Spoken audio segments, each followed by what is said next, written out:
አዲስ አበባን በአጠቃላይ የገቢዋን ሁኔታ የኢኮኖሚ እንቅስቃሴዋን እድገት ስናይ ከአዲስ አበባ ከተማ ገቢ አሰባሰብ አንፃር ብቻ መታየት የለበትም። ለሀገሪቱ ጂዲፒ እያደረገች ያለውን አስተዋጽኦ ማንሳት ተገቢ ይሆናል። አዲስ አበባ ከሀገሪቱ ጂዲፒ ከ40 እጅ በላይ ነው አስተዋጽኦ እያደረገች ያለችው። ይሄ በየጊዜው የመጣ ትልቅ ለውጥ በብዙ እጥፍ ከ8 እጥፍ በላይ እድገት አሳይቷል ማለት ነው ከለውጡ በፊት ከነበረው አንፃር።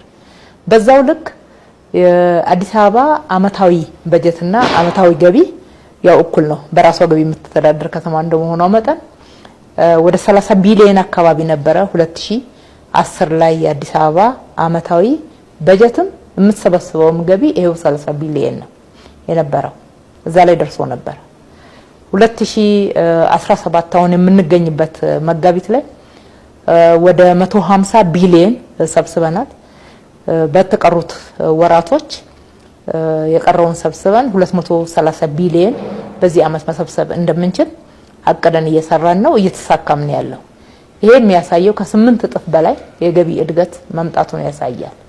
ይሄንን ስናደርግ ህዝባችን ላይ ግብር በመጫን አይደለም ያመጣ ነው፣ የግብር ፍትሃዊነትን በማረጋገጥ ነው።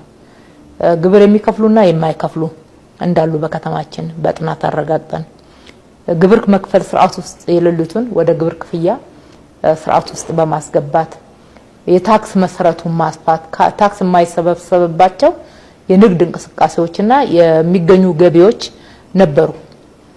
ይሄ ደግሞ የከተማዋን ገቢ የሀገሪቷን ጂዲፒ ከማሳደግ አንፃር ብቻ ሳይሆን መታየት ያለበት በግብር ከፋዩ መካከል ልዩነትን የሚያመጣ ከመሆኑ አንፃር ኢፍትሃዊነትን ያነክሳል። በሌላ በኩል ደግሞ ተጠቃሚው ማህበረሰብ ዝቅተኛ ገቢ ያለው ማህበረሰብ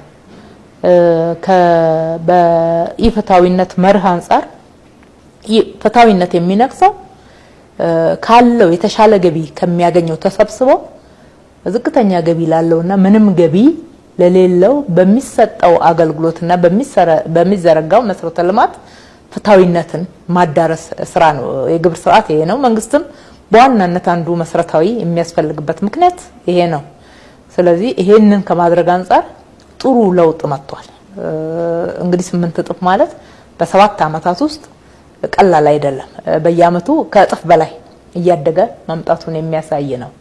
ይሄም ሆኖ ግን ከተማው የምታመነጨውን ከእንግዲህ ለጂዲፒ አስተዋጽኦ ከምታረገው አንፃርና የምታመነጨውን የገቢ ያክል በደንብ ተሰብስቧል የሚል መደምደሚያ ላይ የሚያደርሰው ነው አላገኘነውም። የበለጠ እየተሰራ የሚሄድ ነው የሚሆነው።